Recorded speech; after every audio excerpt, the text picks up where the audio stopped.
Hey there, garden lovers! Today, we're talking about one of the most rewarding crops to grow, potatoes. Whether you're a seasoned gardener or just starting out, I'll walk you through the entire process of growing your own spuds at home. Let's get started.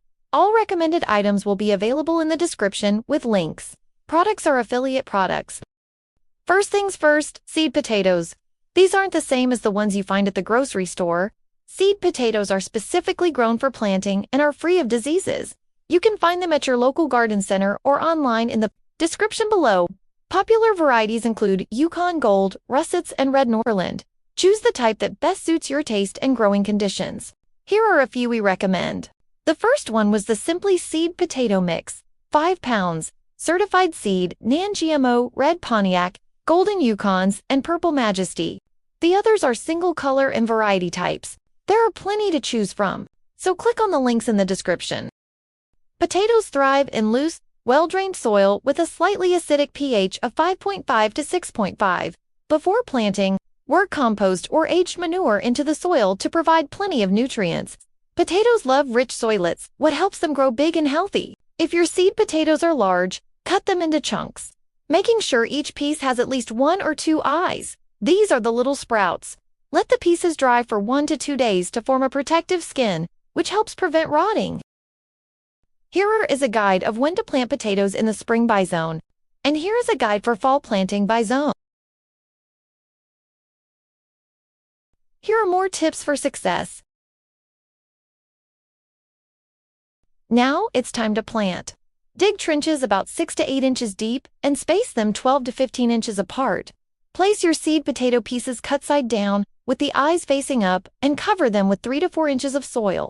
Don't worry, we'll mound more soil later as they grow. The easiest way to harvest potatoes is to grow them in potato bags.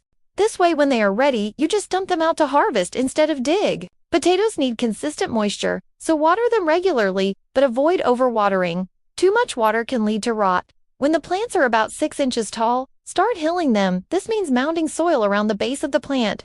Hilling prevents sunlight from reaching the developing potatoes, which can turn them green and toxic. Keep an eye out for pests like Colorado potato beetles or aphids. Use organic pest control methods like neem oil or companion planting with marigolds to keep them at bay. Also, rotate your crops each year to prevent soil-borne diseases.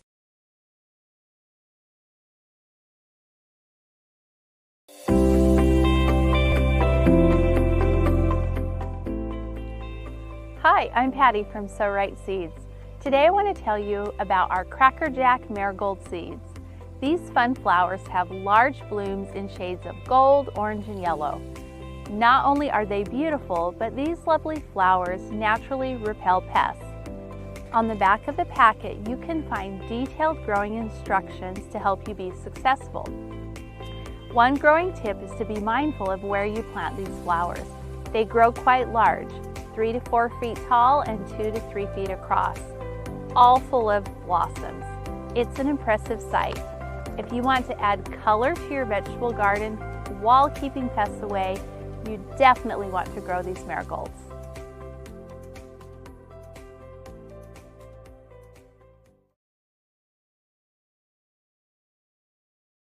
Neem oil is a great gardening liquid to have on hand to keep pests at bay.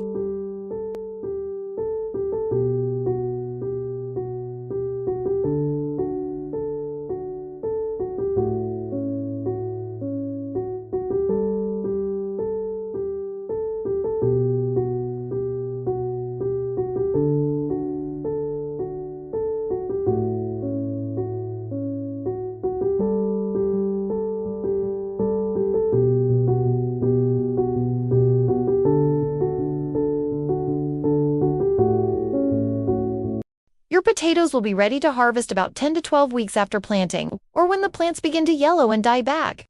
Gently dig around the base of the plant to uncover your treasure trove of spuds. Be careful not to damage them.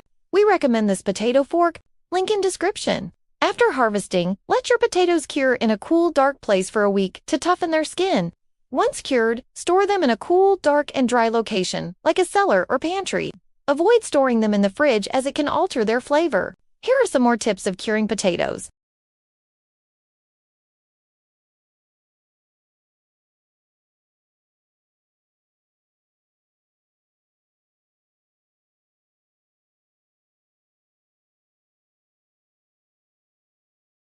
We recommend this potato storage bin for your kitchen. And there you have it, everything you need to know to grow your own delicious potatoes. With just a bit of effort, you can enjoy homegrown spuds in soups, fries, or mashed potatoes. Here is the device we recommend for making your own fries.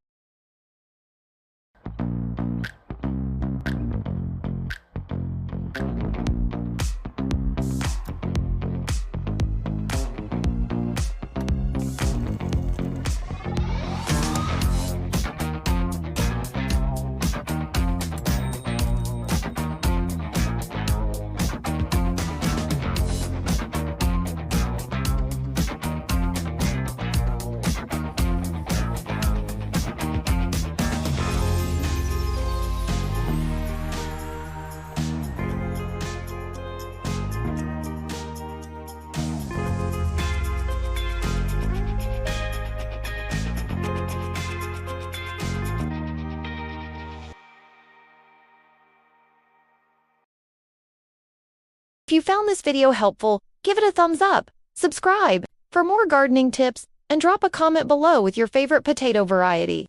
Happy gardening! Also, let us know of any potato growing tips or experiences you have had in the comments below.